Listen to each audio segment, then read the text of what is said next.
मेरा बच्चा निचड़ के रह गया। अभी भी तुम्हें अपने बेटे की पड़ी है।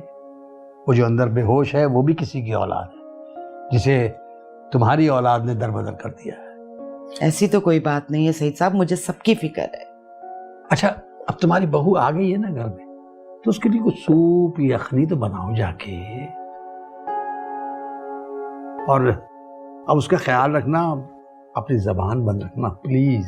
ये बस कर दें, मुझे मालूम है मुझे क्या करना है, बार बार रिपीट मत करें। शुक्रिया।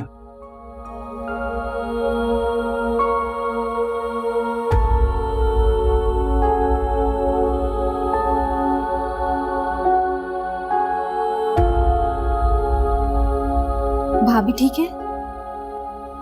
जिंदा है। शुक्र अल्लाह का। मैं बहुत परेशान हो रही थी, आपको फोन भी नहीं कर सकती थी, आपका फोन यहाँ पड़ा था।